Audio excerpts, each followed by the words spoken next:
गोवा के एक night club में लगी आग ने न सिर्फ वहां मौजूद लोगों की जान सांसत में डाली, बल्कि अब इस मामले में कोर्ट रूम में एक ऐसा ड्रामा खड़ा कर दिया गया है जिसे सुनकर आप अपनी हंसी नहीं रोक पाएंगे और साथ ही गुस्से से भी भर जाएंगे।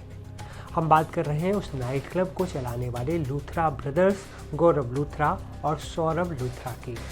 हादसे के बाद से फरार चल रहे ये दोनों भाई अब अचानक दिल्ली की रोहिणी कोर्ट में अपनी जान की सुरक्षा की भीख मांगते नजर आए। उन्होंने कोर्ट में खुद को बेगुनाह साबित करने के लिए ऐसी दलीलें दी कि एक पल के लिए लगा जैसे इनसे ज़्यादा शरीफ इंसान दुनिया में कोई नहीं है।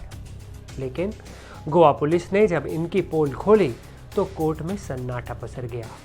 गुरुवार को हुई सुनवाई में लूथरा ब्रदर्स के वकील ने कहा, मिलॉर्ड, मेरे मुवक्किल इज्जतदार नागरिक हैं, वो टैक्स भरते हैं और उनका कोई क्रिमिनल रिकॉर्ड नहीं है।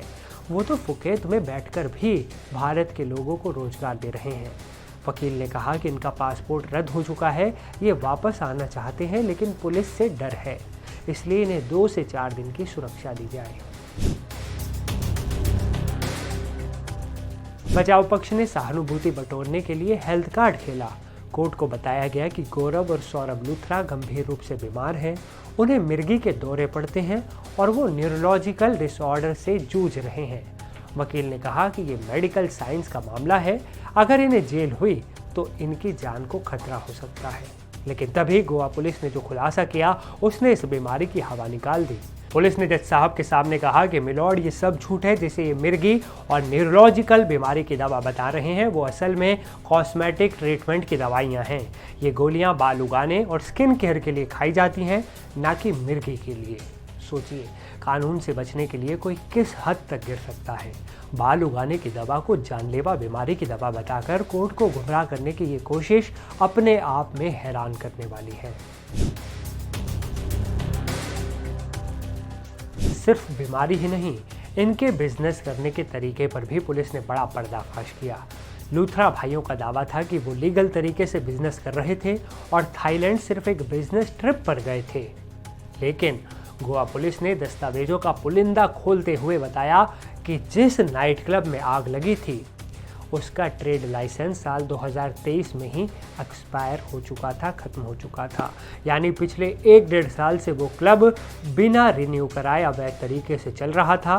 पंचायत की तरफ से जारी लाइसेंस की मियाद कब की खत्म हो चुकी थी। पुलिस ने साफ किया कि लीज के कागज बताते हैं कि असली मालिक यही दोनों भाई हैं जो अब जिम्मेदारी से भाग रहे हैं।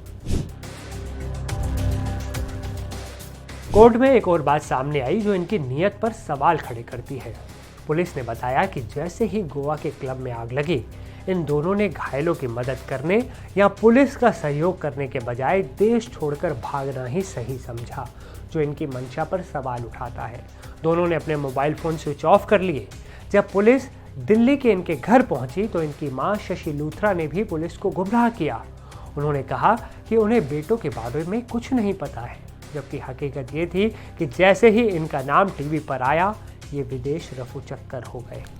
अब ये दोनों भाई फुकेत में बैठकर भारत में ट्रांजिट बेल मांग रहे हैं ताकि वो वापस आ सके और अरेस्ट ना हो। लेकिन पुलिस का तर्क साफ है, जो लोग हादसे के वक्त भाग खड़े हुए, जो एक्सपायर्ड लाइसेंस पर धंधा कर रहे थे और जो अब मेडिकल के नाम पर झूठ बोल रहे हैं, उन्हें 1 मिनट की भी राहत नहीं मिलनी चाहिए। अब देखना यह है कि कोर्ट इस कॉस्मेटिक बहाने पर क्या फैसला सुनाती है। आपकी क्या राय है, अब आप हमें बताइए दोस्तों। कोर्ट को क्या करना चाहिए या कोर्ट क्या करेगी, आपको क्या लगता है? अपनी राय कमेंट में ज़रूर बताइएगा। इस वीडियो में फिलहाल इतना ही, लेकिन देश और दुनिया की तमाम बड़ी और अहम खबरों के लिए आप देखते रहें NDTV इंडिया।